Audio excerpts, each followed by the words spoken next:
اب دیکھیں کہ یہاں اللہ پاک نے 13 صفات جو بیان کی ہیں ناظرین، وعباد الرحمن سے آپ اگر سورہ فرقان پڑھیں تو آپ انجوائے کریں گے کہ جب آپ ان آیات پہ پہنچیں اور پھر اس کا ترجمہ آپ پڑھیں اور سمجھیں کہ اللہ پاک نے بڑے پیارے انداز میں کہ رحمان کے بندے کون ہیں، رحمان کے بندے کون ہیں، ان کے کیا کیا اوصاف۔ ایک تو یہاں دیکھیں کہ یہاں رحمان کے بندے، حالانکہ عباد اللہ بھی ہو سکتا تھا، اللہ پاک کے 99 اسماء حسنہ ہیں، کسی اور صفاتی نام کی طرف نسبت کر دیا جاتا عباد کا، عباد عبد کی جمع ہے بندے، لیکن نہیں، یہاں رحمان کی طرف نسبت کی گئی۔ اصل میں یہ بتانا مقصود ہے کہ اللہ کے جو بندے ہیں نا، جتنے بھی اللہ کے بندے ہیں، خاص کر کے وہ لوگ جو نیک بندے ہیں، ان کے اندر رحمانیت کا مظہر ہونا چاہیے، ان کی زندگی کے اندر، ان کے طور طریقے کے اندر رحمانیت کا مظہر ہونا چاہیے، کشش ہونی چاہیے، پرتو ہونا چاہیے، ان کے اطوار میں، ان کے طور طریقے میں، ان کے بیہیویئر میں، ان کے اخلاق میں، ان کے عادات میں رحمت کا پرتو ہونا چاہیے، ان کے ہر ایکشن کے اندر رحمانیت کا اثر ہونا چاہیے کہ دیکھنے والا خود بخود اعمال کو دیکھ کے سمجھ جائے کہ یہ رحمان کے بندے ہیں، ان کے اندر رحمت کا عنصر سب سے زیادہ غالب ہے اور اغلب ہے۔ تو بہرحال یہاں سے شروع کیا عباد الرحمن، پھر مختلف ان کی صفات بیان کی کہ وہ راتوں کو جاگتے ہیں، والذین یبیتون لربہم سجدا وقیاما، ان کی رات ایسی گزرتی ہے قیام میں اور سجود میں اور قعود میں، والذین اذا انفقوا، جب وہ خرچ کرتے ہیں تو نہ تو وہ اسراف کرتے ہیں اور نہ وہ تبذیر کرتے ہیں، نہ وہ زیادتی کرتے ہیں، نہ وہ تنگی کرتے ہیں۔ آگے فرمایا کہ والذین یمشون، جب وہ چلتے ہیں تو ہونا علی الارض ہونا، ان کی چال ڈھال میں کیا ہوتی، عاجزی انکساری ہوتی، اکڑ کر نہیں چلتے۔ تو اللہ پاک نے مختلف ان کی صفات، والذین لا یدعون مع اللہ الہا آخر، جو اللہ پاک کو پکارتے ہیں شرک کے بغیر، اللہ کی ذات میں صفات میں کسی کو شریک نہیں ٹھہراتے۔ تو اللہ پاک نے 13 صفات بیان کی ہیں، آخری صفت یہ بیان کی کہ ربنا ہب لنا من ازواجنا وذریاتنا قرۃ اعین، کہ اے ہمارے پروردگار ہمیں کیا عطا فرما، اپنے بچے اور اپنی بیویوں کی طرف سے کیا عطا فرما، آنکھوں کی ٹھنڈک۔ حسن بصری رحمۃ اللہ علیہ فرماتے ہیں کہ آنکھوں کی ٹھنڈک سے کیا مراد؟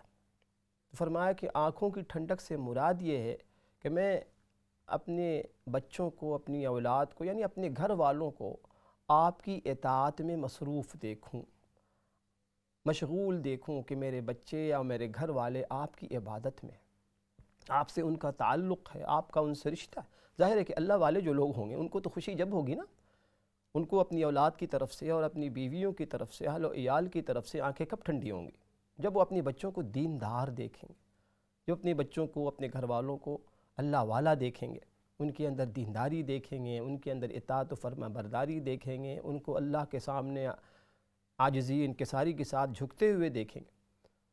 تو یہ قرآن یہ بتا رہا ہے کہ جو اللہ والے لوگ ہوتے ہیں، رحمان کے وہ بندے ہوتے ہیں، وہ صرف اپنی عبادت پر اکتفا نہیں کرتے کہ خود بہت نیک ہیں جی، تہجد گزار بھی ہیں، نماز بھی پڑھ رہے ہیں، روزی بھی، نہیں، اسی پر اکتفا نہیں کرتے، بلکہ وہ چاہتے ہیں کہ ان کی اولاد بھی نیک ہو، تبھی تو دینداری کا یعنی فارمولہ مکمل ہوتا ہے، ورنہ دینداری تو ناقص ہے۔ آپ خود بہت نیک ہیں، آپ مسجدوں سے منسلک ہیں، آپ قرآن سے منسلک ہیں، آپ حدیث سے پر عمل ہو رہا ہے، آپ تسبیحات کے ماشاءاللہ عادی ہیں، آپ جو ہے تلاوت کر رہے ہیں، آپ نوافل پڑھ رہے ہیں، لیکن اولاد بالکل اپوزٹ سائڈ میں جا رہی، اپوزٹ ڈائریکشن میں جا رہی، تو یہ دینداری نہیں ہے، یہ ناقص دینداری ہے، یہ ناقص دینداری ہے۔ تو اللہ والے، اللہ پاک جو ہے نا پورا ایک دینداری کا ماڈل پیش کر رہے ہیں۔ کیا ہوں میں بتاؤں میرے بندوں کہ میرے جو سچے بندے ہیں، عباد الرحمن ہیں، وہ کس قسم کی دینداری اختیار کرتے ہیں؟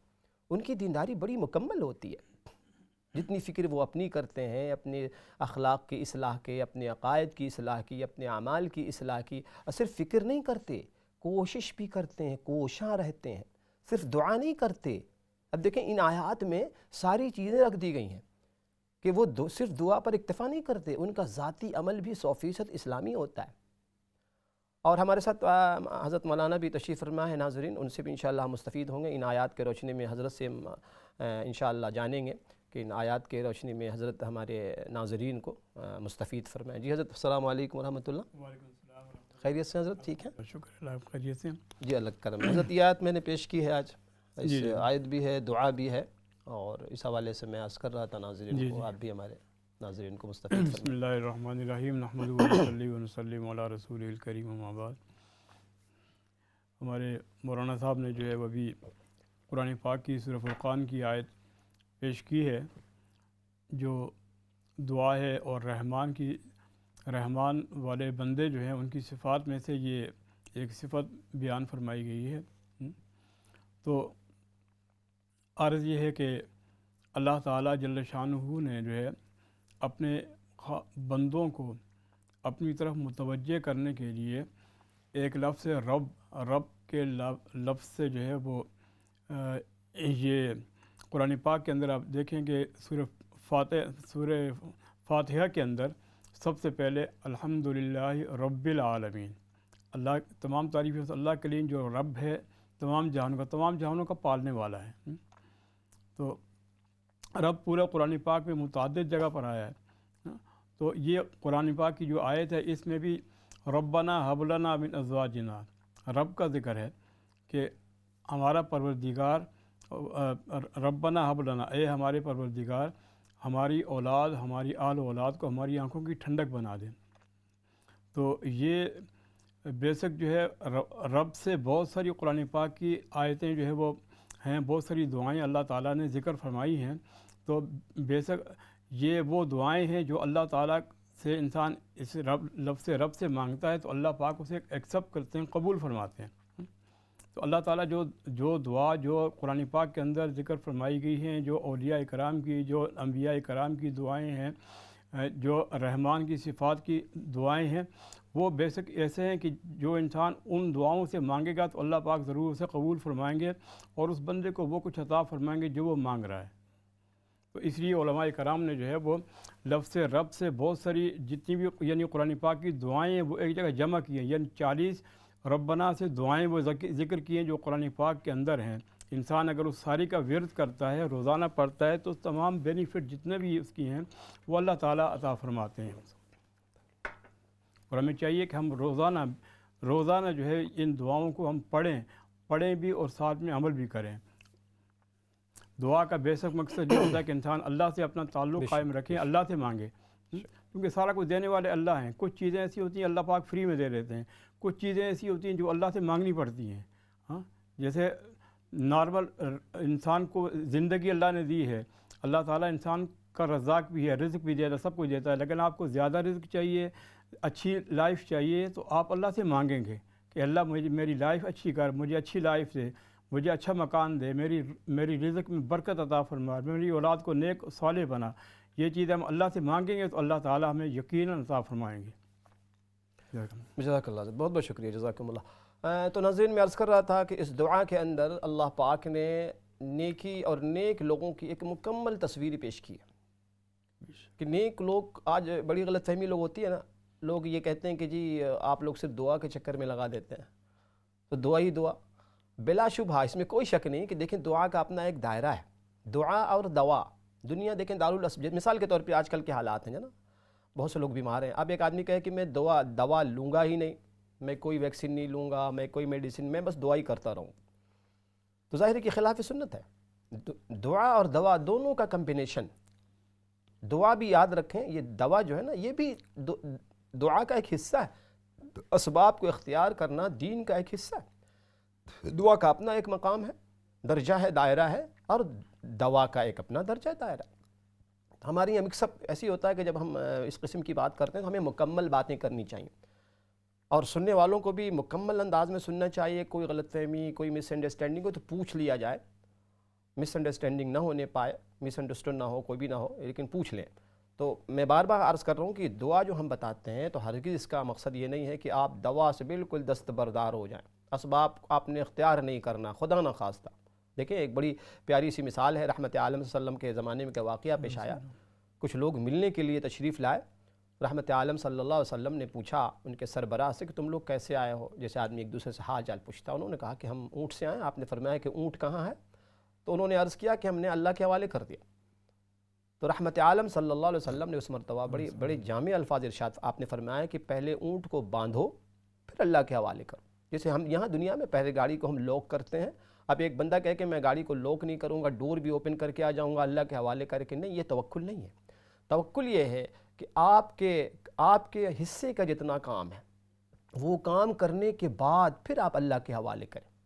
تو دعا کا ہرگز یہ مقصد نہیں ہے کہ آپ کو تدبیر سے، آپ کو اسباب سے دور کیا جا رہا، ہرگز نہیں. بھرپور انداز میں آپ جو ہے اسباب اختیار کریں. ہمارے ساتھ ایک کالر ہیں جو ان کو بھی شامل کرتے ہیں. السلام علیکم ورحمۃ اللہ. جی وعلیکم السلام مولانا صاحب، کیسے ہیں؟ الحمدللہ میری بہن، اللہ پاک کا کرم. آپ ٹھیک ہیں؟ جی شکر اللہ کا، بس دعا کیا کریں. اللہ کریم صحت و سلامتی عطا. مولانا صاحب میں نے آپ سے بات پوچھنی تھی کہ نیا کاروبار چلانے کے لیے کوئی دعا بتا سکتے ہیں؟ کس چیز کے لیے؟ نیا کاروبار چلانے کے لیے. اچھا، نیا کاروبار کے لیے. اچھا جی، اور بیٹیوں کے رشتے کے لیے کوئی دعا بتا دیں پلیز. ٹھیک ہے، میں عرض کرتا ہوں. شکریہ. بہت بہت شکریہ میری بہن، جزاکم اللہ، بہت شکریہ. تو میں عرض کر رہا تھا کہ دیکھیں ہمارا اور آپ کا دین مکمل ضابط حیات ہے. The complete way for over life, مکمل ضابط حیات. اس سے بہتر قانون، اس سے بہتر ضابطہ ہو ہی نہیں سکتا قیامت تک. ہر چیز دیکھیں، یہ جو آیتیں پیش کی گئی ہیں نا آپ کو، جو آخری آیت میں جو دعا پیش کی، آپ دیکھیں کہ ان آیات کے اندر جو دعائیں اللہ والوں کی اللہ پاک نے جو نقل کی ہے کہ رحمان کے بندے کیسے ہو، تو آپ مکمل تصویر دیکھیں. اصل میں غلط فہمی یہ ہوتی ہے کہ ایک تو قرآن کا اپنا ایک انداز ہے، قرآن جو جامع اور مکمل نقشہ پیش کرتا ہے نیکی کا اور بدی کا، اسی طریقے سے تقوی کا، طہارت کا. ہماری مصیبت یہ کہ مجھ جیسے یا ہم جیسے جو لوگ ہیں نا، ہم جو تصویر پیش کرتے ہیں وہ بالکل اپوزٹ ہوتی ہے. ہم نے دین کے ایک پہلو کو لیا ہوا ہے جی، ایک پہلو کو لے کے ہم سمجھتے ہیں کہ میرے ساتھ کہا کرتے تھے کہ دین کی مثال بالکل ایسی سمجھو جیسے کہ ایک پوری عمارت ہے، ایک پوری ایک گاڑی ہے. آپ ہر آدمی گاڑی چلاتا زیادہ تر. آپ دیکھیں گاڑی میں آپ صرف بریک پر کنسنٹریٹ کریں اور ساری چیزوں کو چھوڑ دیں. کلچ کی فکر نہ ہو، اسٹیئرنگ کی آپ فکر نہ کریں، پیٹرول کی فکر نہ کریں، آئل، ظاہر گاڑی بیکار ہو جائے گی. گاڑی مکمل کب آپ کی صحت مند ہوگی؟ جب گاڑی کے ہر پارٹ کی طرف آپ کی توجہ. ایک پارٹ بھی اگر گاڑی کا ڈیمیج ہوتا ہے تو گاڑی چلانے کے قابل نہیں رہتی، وہ فیل کر دیں گے ایم او ٹی کرنے والے کہ نہیں. اسی طریقے سے ہمارا ایمان ایک پورا پیکج ہے. ہمارے یہاں جو افراتفری اور جو فتنہ، فساد، خلفشار، انتشار جو ہوتا ہے نا، وہ یہ کہ ہم مکمل دین کو اور مکمل شریعت کو سامنے نہیں رکھتے کہ مکمل شریعت کیا ہے.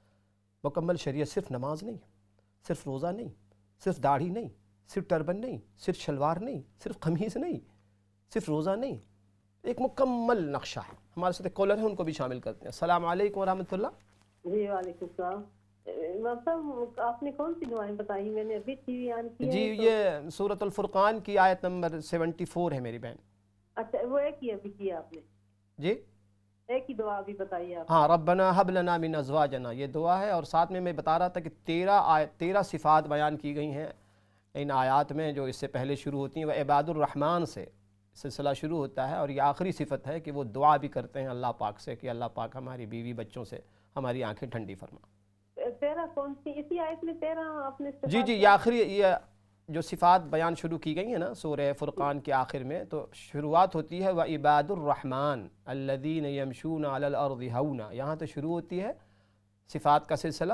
پہلی صفت ہے ان کی کہ وعباد الرحمن، کہ وہ رحمان کے بندے ہیں. اور آخری صفت یہ بتائی گئی کہ وہ دعا بھی کرتے ہیں ربنا حب لنا من ازواجنا وذریاتنا. یہ کل 13 صفات ہیں. ٹھیک ہے، بہت شکریہ آپ کا. اچھا، میری بہن نے مسئلہ پوچھا ہے کہ کاروبار کے حوالے سے اور پھر رشتے کے حوالے سے کوئی دعائیں بتائیں. دیکھیں دعاؤں کا سلسلہ، وظائف کا سلسلہ بڑی اچھی چیز ہے. میں نے ابھی عرض کیا تھا، بارہ عرض کیا کہ دعا کا ایک سب سے بڑا فائدہ دعا کرنے والوں کو جو دعا سے ملتا ہے نا، سب سے بڑا فائدہ، اللہ کرے یہ بات یاد رہ جائے گا، اس سے بڑا فائدہ ہو ہی نہیں سکتا کہ دعا کرنے والا اللہ پاک کے رابطے میں آ جاتا ہے. اللہ پاک سے اس کا رشتہ مضبوط ہوتا ہے، تعلق مضبوط. یہی یقین جانے، اللہ کرے یہ بات ہماری سمجھ میں آ جائے، تمام اچیومنٹ، تمام کامیابی، کامرانی، سرخروئی، فوز و فلاح دنیا میں بھی آخرت میں اس کی ہے. یہ کلید ہے، بنیادی چیز ہے کہ اللہ سے آپ نماز کیوں ہم پڑھتے ہیں؟ نماز سے کیا ملتا ہے؟ نماز سے سب سے بڑا فائدہ کہ اللہ پاک سے رشتہ مضبوط ہوتا ہے نماز کے ذریعے. جتنا اللہ پاک سے رشتہ مضبوط ہوگا اتنا ہی ہم دنیا میں آخرت میں سرخرو، الا انلیس کہ ہم واقعی نماز پڑھنے والے ہوں. نماز کو شاندار، بار بار میں نے عرض کیا ہے کہ اپنی نماز کو خوبصورت بنائیے، شاندار بنائیے. اب یہ جو دعا ہے مفسرین نے علماء نے لکھا ہے کہ ہر وہ شخص جو اپنے بچوں کی طرف سے پریشان حال ہے، ہر وہ شخص جو اپنے گھر والوں کی طرف سے پریشان حال ہے، اس کو چاہیے کہ یہ دعا پڑھیں۔ نماز میں نے بارہا عرض کیا ہے کہ نماز میں آپ تحیات میں بیٹھتے ہیں قعدہ کے اندر، تو درود شریف پڑھنے کے بعد، دعائے معصورہ پڑھنے کے بعد لازم کر لیں کہ اس دعا کو ایک مرتبہ ضرور پڑھنا۔ احمد علی لاہوری رحمۃ اللہ علیہ سے کسی نے پوچھا کہ حضرت آپ کا یہ ایک بیٹا جو ہے اتنا شریف، اتنا نیک، اتنا خلیق، اتنا پرنور اس کا چہرہ، اتنا بڑا ولی کیسے بن گیا؟ بڑا پیارا جواب۔ حضرت نے فرمایا کہ اصل میں میرا معمول یہ ہے کہ ہر نماز میں میں یہ دعا پڑھتا ہوں۔ جب بھی نماز میں تشہد میں بیٹھتا ہوں تو التحیات درود شریف اور دعائے معصورہ کے بعد یہ دعا میں ضرور پڑھتا ہوں، اور جب پڑھتا ہوں تو دل سے پڑھتا ہوں کہ ربنا ہب لنا من ازواجنا وذریاتنا قرۃ اعین واجعلنا للمتقین، یہ دعا میں پڑھتا ہوں۔ اللہ پاک نے اس دعا کی برکت سے، اب اس کو بھی میں کلیئر کر دوں کہ صرف دعا کافی نہیں ہے، یاد رکھیں دعا تو بہت اچھی چیز ہے۔ اب ایک آدمی دعا تو پڑھتا ہے لیکن بچے جو تعلیمی نصاب پڑھ رہے ہیں، بچے جو سیلیبس پڑھ رہے ہیں، ان پر اس کی کوئی توجہ نہیں کہ بچے اسکول میں کیا پڑھ رہے ہیں، کیا سیکھ رہے ہیں۔ بچے جب گھر آتے ہیں ان کی تربیت پر کوئی توجہ نہیں ہے، بچے مسجد جاتے ہیں کہ نہیں ہے۔ میں نے ابھی عرض کیا نا کہ دیکھیں دونوں کا کمبینیشن، اسباب کو چھوڑ کر صرف دعا پر انحصار کرنا یہ بھی گمراہی ہے، اور دعا کو چھوڑ دینا، صرف اسباب پر انحصار کرنا، منحصر ہو جانا، یہ بھی گمراہی ہے۔ دونوں کے درمیان اسلام۔ اب آپ بچوں کو دین کی تعلیم نہ دیں، اللہ رسول سے روشن۔ آج والدین کیوں پریشان ہیں؟ بہت پریشان۔ اتنی کالیں آتی ہیں مجھے والدین کی، ماؤں کی، خاص کر کے مائیں سسک رہی ہیں بچوں کے بیہیویئر کی وجہ سے، رو رہی ہیں، پریشان حال ہیں، ڈپریشن کی شکار ہیں، کیونکہ بچے جو ہے عزت نہیں کرتے، اکرام نہیں کرتے، احترام نہیں کرتے۔ تو دعا ضرور کریں، لیکن دعا کے ساتھ ساتھ تربیت کا جو نظام اسلام نے ہمیں دیا ہے، بچوں کی تعلیم کا جو نظام ہمیں دیا ہے، اس پر بھی ہم غور کریں کہ بچے کیا سیکھ رہے ہیں، بچوں کو کیا سکھا رہے ہیں۔ بچے اسکول سے آتے ہیں تو کبھی کبھی یہ سوال کرتے ہیں کہ واقعی اللہ موجود ہے؟ نوماز اللہ، بعض اسکولوں میں بعض ٹیچر حضرات اس قسم کی کا جو ہے نا ان کے دماغ میں زہر ڈال دیتے ہیں کہ really do you believe in God? اس کا کون ذمہ دار ہے؟ ناظرین، میرے استاد کہتے تھے کہ اللہ کے بندو، تمہیں جانا ہو سعودیہ اور تم نے روٹ لیا ہے چائنا کا، صبح قیامت تک تم نہیں پہنچ پاؤ گے منزل مقصود تک۔ منزل تک پہنچنے کے لیے روٹ، ڈائریکشن بھی صحیح لینا ضروری ہے۔ ہم نے جانا ہو جہاں جس ملک میں، تو وہاں کا ڈائریکشن بھی تو آپ نے، حالانکہ آپ نے فلائٹ لی ہے، ٹکٹ بھی خریدا ہے، بکنگ بھی کرائی ہے، پوری تیاری آپ نے کی ہے، لیکن آپ نے ڈائریکشن رانگ لیا ہوا ہے۔ بچے اسکول جا رہے ہیں، بہت اچھی بات، اللہ کرے خوب اللہ برکت دے علوم میں، علم میں، عمل میں، عقل میں، فہم میں، شعور میں، لیکن روٹ غلط ہے۔ اسلامی تعلیم ہم دے ہی نہیں رہے ہیں بچوں کو، اور ایکسپیکٹ یہ کر رہے ہیں کہ بڑا ہو کے ہمارا بچہ رازی کی جگہ لے لے گا، غزالی بن جائے گا، اور جنید بن جائے گا، اور اللہ اکبر ابراہیم ابن ادہم بن جائے گا، اور حسن بصری بن جائے گا، اور بیٹی رابعہ بصریہ بن جائے گی۔ It doesn't make sense. It doesn't work like this. اللہ کری سمجھ میں ہماری آ جائے۔ ہم نے اگر بچوں کو واقعی راضی و غزالی بنانا ہے تو اسی ڈائریکشن پہ ڈالیے، بچوں کو پڑھائیے۔ دیکھیے بچوں نے قرآن کے بارے میں کیا سیکھا، دین کے بارے میں کیا سیکھا، بچوں کی تربیت ہو رہی ہے کہ نہیں ہو رہی۔ تو بہرحال ایک تو یہ دعا ہم نے کرنی ہے ہر نماز میں، ہر والدین، مائیں بھی، والدین، والد بھی، مائیں بھی دعا پڑھیں۔ خواتین سے میری گزارش ہے، اور نماز کو ذرا سا اپ گریڈ کریں ہم لوگ، اللہ کا واسطہ ہے، نماز کو اپ گریڈ کیجیے۔ نماز ہماری وہی گھسی پٹی ہوئی صدیوں سے جو چلی آ رہی، 3 مرتبہ سبحان ربی العظیم، 3 مرتبہ سبحان ربی الاعلیٰ، اور کوئی دعا ہم پڑھنے کو تیار نہیں ہیں، چونکہ 100 سال پہلے مولوی صاحب نے یا کسی نے اردو کتاب بازار میں ہم نے خرید لی ہے 2 روپے کی، اسی کے مطابق آج تک ہماری نماز چل رہی۔ بھائی سجدے میں جب جائیں، اللہ کے نبی صلی اللہ علیہ وسلم کے بارے میں جب سجدے میں جاتے تو آپ یہ دعا پڑھتے تھے، اللہم یا مقلب القلوب ثبت قلبی علی دینک، کثرت سے یہ دعا پڑھتے تھے۔ آپ جب اتحیات سے فارغ ہوتے، اتحیات کے اندر، قعدہ کے اندر اور دعائیں بھی پڑھتے تھے، اللہم اغفر لی ما قدمت وما اخرت وما اسررت وما اعلنت۔ تو آپ جو دعائیں یاد ہیں وہ تو پڑھیں کم از کم۔ تو مختصر سے ایک بریک کے لیے بھی جانا ہے ناظرین، بریک کے بعد پھر انشاءاللہ تعالی حاضری ہوگی اور اس دعا کے حوالے سے مزید بات ہوگی۔ السلام علیکم ورحمۃ اللہ وبرکاتہ۔